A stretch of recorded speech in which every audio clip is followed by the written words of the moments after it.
जय हिंद दोस्तों। All can study podcast में आप सभी का स्वागत है। अगर आपने अभी तक हमारे चैनल को सब्सक्राइब नहीं किया है तो जल्दी से कर लीजिए। आज हम बात करने वाले हैं वंदे मातरम के इतिहास और उससे जुड़े विवादों के बारे में। हाल ही में संसद में वंदे मातरम को लेकर एक बहस हुई थी, जिसमें यह दावा किया गया कि मुस्लिम लीग के दबाव में कांग्रेस ने गीत के कुछ अंश हटा दिए थे। ये सुनकर कई सवाल मन में आते हैं। क्या सच में ऐसा हुआ था? और अगर हाँ तो क्यों? क्या ये फैसला सिर्फ नेहरू का था? आखिर इस गीत को लिखा किसने और किन हालात में? और सबसे बड़ा सवाल, जो गीत आजादी की लड़ाई का सबसे बड़ा नारा था, वो राष्ट्रगान क्यों नहीं बन पाया? आज हम इसी की तह तक जाएंगे। बिल्कुल। और ये कहानी सिर्फ एक गीत की नहीं है, बल्कि यह कहानी है कि कैसे एक प्रतीक बनता है, कैसे उसके मायने बदलते हैं और कैसे राजनीति और समाज उसे अपनी अपनी तरह से अपनाते हैं या नकारते हैं। हम बंकिम चंद्र चटर्जी के शुरुआती विचारों से लेकर आनंद मठ के विवादित संदर्भ तक हर पड़ाव को विस्तार से समझेंगे। तो चलिए कहानी की शुरुआत करते हैं। कहाँ से शुरू करें? जाहिर है इसके रचयिता बंकिम चंद्र चटर्जी से। वो कौन थे और किस माहौल में ये गीत लिख रहे थे? चलिए, 1870 के दशक के बंगाल में उस वक्त एक बौद्धिक पुनर्जागरण, जिसे बंगाल रेनेसांस कहते हैं, वो अपने अंतिम दौर में था। एक नई चेतना और राष्ट्रवाद की भावना उभर रही थी। इसी माहौल में एक प्रमुख हस्ती थे बंकिम चंद्र चटर्जी। अच्छा। पेशे से वो ब्रिटिश सरकार में डिप्टी कलेक्टर थे, यानी अंग्रेजी हुकूमत के एक बड़े अधिकारी। लेकिन दिल से वो एक बेचैन राष्ट्रवादी थे। वो रोज देखते थे कि कैसे अंग्रेज भारत पर हुकूमत कर रहे हैं, और इस गुलामी की चुभन उन्हें महसूस होती थी। मतलब एक तरह का विरोधाभास था उनकी जिंदगी में, दिन में अंग्रेजों के लिए काम करना और रात में उसी हुकूमत के खिलाफ लिखना। ठीक यही विरोधाभास उनके लेखन में भी दिखता है। इसी बेचैनी और पीड़ा में 1875 के आसपास उन्होंने एक कविता लिखी, जिसके बोल थे वंदे मातरम। लेकिन यहाँ सबसे जरूरी बात यह है कि उन्होंने शुरुआत में पूरी कविता नहीं लिखी थी। उन्हें सिर्फ पहले 2 पद यानी स्टैंजा लिखे थे, जो आज हम राष्ट्रगीत के रूप में गाते हैं। सुजलाम सुफलाम से लेकर सुहासिनीम सुमधुर घाषणीम तक। बिल्कुल। और इन शुरुआती 2 स्टैंजा में खास ये था कि ये पूरी तरह से अपनी भूमि के लिए एक स्तुति थी। इसमें बंगाल की धरती का वर्णन था, पानी से भरी, फलों से लदी, चंदन जैसी ठंडी हवा वाली। और इसमें एक लाइन है, सप्त कोटि, मतलब 7 करोड़। इसका क्या मतलब था? हाँ, सप्त कोटि कंठ कलकल निनाद कराले।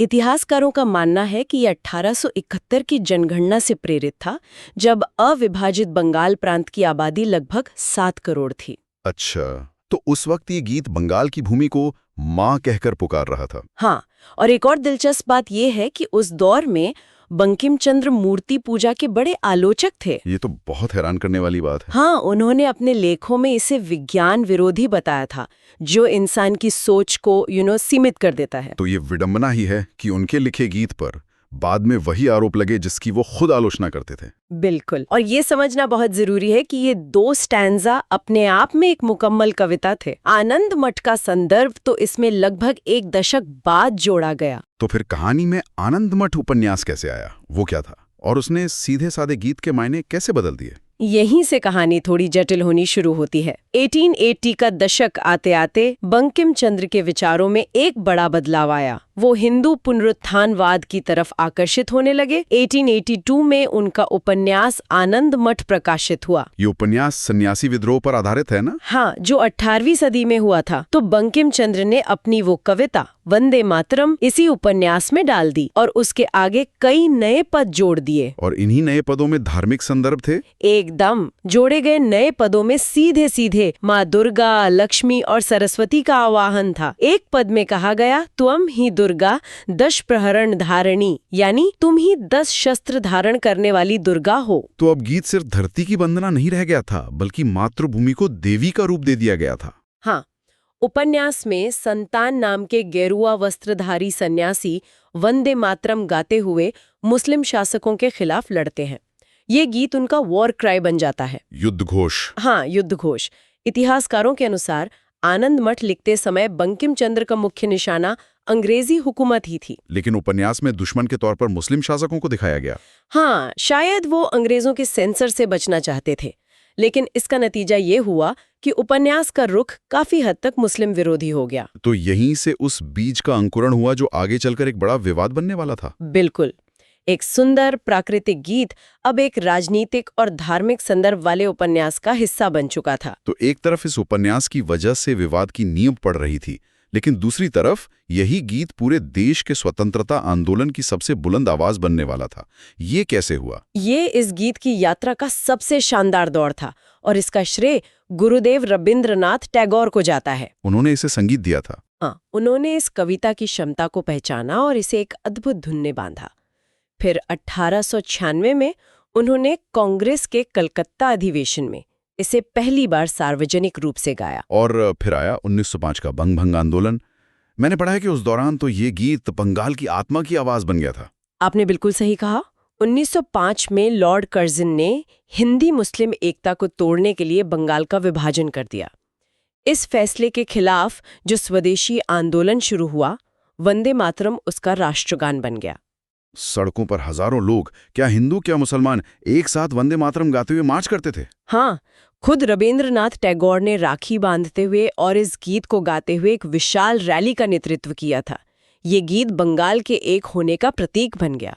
और 12 साल की घटना का भी जिक्र आता है जिसने इसे पूरे देश में फैला दिया। हाँ, 12 साल की घटना एक टर्निंग पॉइंट थी। अप्रैल 1906 में 12 साल में एक सम्मेलन हो रहा था। अंग्रेज सरकार ने वंदे मातरम का नारा लगाने पर पाबंदी लगा दी थी। इसके बावजूद लोगों ने नारा लगाया। हाँ, और पुलिस ने उन पर बेरहमी से लाठीचार्ज किया। कई लोग बुरी तरह घायल हुए। इस बर्बरता की खबर जब पूरे देश में फैली तो वंदे मातरम सिर्फ बंगाल का नहीं बल्कि पूरे भारत के स्वतंत्रता संग्राम का नारा बन गया। तो उस दौर के सभी बड़े क्रांतिकारी इसे अपना रहे थे। भगत सिंह, अशफाकुल्ला खान, सभी। लाला लाजपत राय ने लाहौर से वंदे मातरम नाम का एक जर्नल शुरू किया। मैडम भीकाजी कामा ने जर्मनी में भारत का झंडा फहराया जिस पर वंदे मातरम लिखा था। भगत सिंह, सुखदेव, राजगुरु से लेकर अशफाकुल्ला खान तक हर क्रांतिकारी की जबान पर यह नारा था। उस समय ये गीत धर्म से ऊपर था। तो फिर वो कौन सा मोड़ था जहां से ये साझा नारा धीरे धीरे विवादित होने लगा? जो गीत एकता का प्रतीक था वो फूट का कारण कैसे बनने लगा? जैसे जैसे गीत की लोकप्रियता बढ़ी वो अंग्रेजी हुकूमत की आंखों में चुभने लगा। उन्हें समझ आ गया कि ये नारा लोगों को एकजुट कर रहा है और ये उनके लिए सबसे बड़ा खतरा था। और यहीं उन्होंने अपनी फूट डालो और राज करो की नीति का इस्तेमाल किया। बिल्कुल, उन्होंने आनंद मठ उपन्यास के संदर्भ को पकड़ लिया। अंग्रेज अधिकारियों और उनके इतिहासकारों ने यह प्रचारित करना शुरू कर दिया कि वंदे मातरम में जिस माँ की वंदना है वो कोई और नहीं बल्कि देवी दुर्गा या काली माँ है। तो उन्होंने इसे मूर्ति पूजा से जोड़ दिया। हाँ, और कहा कि यह इस्लाम के एकेश्वरवाद के सिद्धांत यानी तौहीद के खिलाफ है। ये एक सोचा समझा मनोवैज्ञानिक दाव था। और उनका ये दाव काम कर गया? दुर्भाग्य से हाँ। 1909 के आसपास मुस्लिम लीग के कुछ नेताओं ने इसे काफिरों का गीत कहना शुरू कर दिया। उन्होंने मुसलमानों से इसे गाने या इसका सम्मान करने से मना कर दिया। धीरे धीरे मुस्लिम समुदाय के एक बड़े हिस्से में ये भावना घर करने लगी। लेकिन क्या इसका कोई रिएक्शन भी हुआ? बिल्कुल। जब एक तरफ से विरोध हुआ तो दूसरी तरफ से प्रतिक्रिया भी हुई। कुछ उग्र हिंदू राष्ट्रवादी समूहों ने इसे और भी ज्यादा आक्रामक तरीके से अपना लिया। अच्छा। वो जानबूझकर मस्जिदों के सामने से जुलूस निकालते और जोर जोर से वंदे मातरम गाते। इससे माहौल और खराब हो गया। ये तो बहुत दुखद है। मतलब 1930 आते आते कांग्रेस के लिए ये एक बड़ी सिरदर्दी बन गया होगा। आप बिल्कुल सही जगह पहुंचे हैं। 1930 के दशक तक ये सवाल बहुत बड़ा हो गया था, वंदे मातरम किसका गीत है? और कांग्रेस इस प्रतीक को छोड़ भी नहीं सकती थी क्योंकि लाखों स्वतंत्रता सेनानियों ने इसे गाते हुए जाने दी थी। हाँ, लेकिन वो मुस्लिम समुदाय की आपत्तियों को नजरअंदाज भी नहीं कर सकती थी। तो कांग्रेस ने इस दुविधा का हल कैसे निकाला? 1937 में कांग्रेस वर्किंग कमेटी ने इस मुद्दे पर गंभीरता से विचार करने के लिए एक कमेटी बनाई। इस कमेटी में जवाहरलाल नेहरू, सरदार पटेल, मौलाना अबुल कलाम आजाद और सुभाष चंद्र बोस जैसे उस दौर के सभी दिग्गज नेता शामिल थे।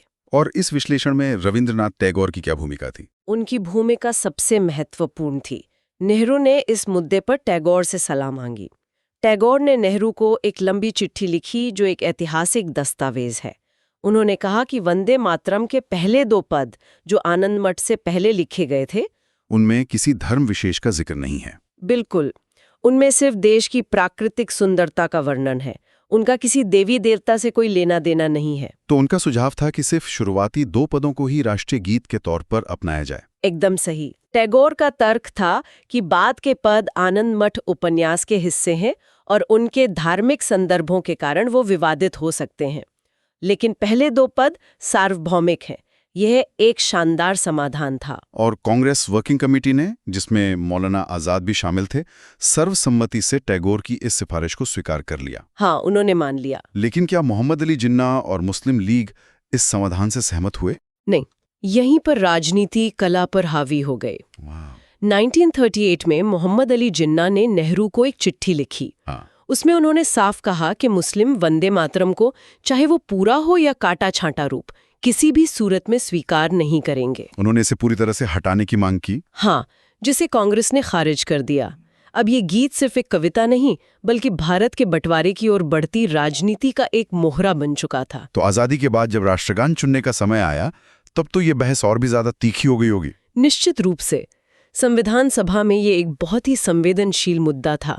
एक तरफ वंदे मातरम था, जिसके साथ स्वतंत्रता संग्राम का पूरा इतिहास और बलिदान जुड़ा था। हाँ, और दूसरी तरफ था जनगण मन, जिसे टैगोर ने ही लिखा था। तो जनगण मन को वंदे मातरम पर तरजीह क्यों दी गई? इसके पीछे नेहरू का क्या तर्क था? इस पर नेहरू की 2 चिट्ठियां और एक कैबिनेट नोट बहुत रोशनी डालते हैं। उन्होंने 2 मुख्य तर्क दिए। पहला तर्क व्यवहारिक और संगीतात्मक था। संगीतात्मक? हाँ, उन्होंने लिखा कि एक राष्ट्रगान की धुन ऐसी होनी चाहिए जिसे आसानी से ऑर्केस्ट्रा या मिलिट्री बैंड पर बजाया जा सके, उसे एक लय और ताल में गाया जा सके। इस कसौटी पर जनगण मन की धुन वंदे मातरम की तुलना में ज्यादा उपयुक्त पाई गई। और उनका दूसरा तर्क क्या था? दूसरा तर्क ज्यादा दार्शनिक था। उन्होंने लिखा कि वंदे मातरम निस्संदेह हमारे स्वतंत्रता संघर्ष की एक शानदार तस्वीर है, यह हमारे अतीत का प्रतीक है, लेकिन जनगण मन भविष्य के भारत की बात करता है। यह भारत की भौगोलिक एकता और उसके लोगों की विविधता का गान है। तो आखिरी फैसला कैसे हुआ? क्या इस पर कोई वोटिंग हुई? नहीं, और यही इस फैसले की खूबसूरती है। संविधान सभा के अध्यक्ष डॉक्टर राजेंद्र प्रसाद ने 24 जनवरी 1950 को सभा में एक बयान दिया। उन्होंने कहा कि जनगण मन भारत का राष्ट्रगान होगा। लेकिन वंदे मातरम का क्या हुआ? साथ ही उन्होंने ये भी घोषणा की कि वंदे मातरम, जिसने भारतीय स्वतंत्रता संग्राम में एक ऐतिहासिक भूमिका निभाई है, को भी बराबर का सम्मान दिया जाएगा और इसे राष्ट्रीय गीत का दर्जा प्राप्त होगा। तो दोनों को बराबर का सम्मान मिला? हाँ, और इस फैसले को पूरी सभा ने बिना किसी वोटिंग के सर्वसम्मति से स्वीकार कर लिया। तो ये थी वंदे मातरम के एक गीत से राष्ट्रगीत बनने की पूरी कहानी। एक कविता जो बंगाल की धरती के लिए लिखी गई, वो आज़ादी की लड़ाई की आवाज बनी, फिर विवादों में घिरी और आखिरकार राष्ट्रगीत के रूप में स्थापित हुई। आज भी ये बहस जारी है, लेकिन इतिहास को उसके पूरे संदर्भ में समझना हमें एक बेहतर नजरिया देता है। बिल्कुल, और ये हमें सोचने पर मजबूर करता है कि क्या किसी प्रतीक का असली अर्थ उसके बनाने वाले के इरादे में होता है या उसे अपनाने वाले समाज की व्याख्या में। वंदे मातरम की कहानी दिखाती है कि कैसे एक ही प्रतीक के मायने समय, समाज और सियासत के साथ बदलते रहते हैं। ये सवाल आज भी उतना ही प्रासंगिक है। ऐसी जानकारी के लिए सब्सक्राइब कीजिए ऑल कैन स्टडी को। Thank you. चलिए नेक्स्ट वीडियो पर मिलते हैं।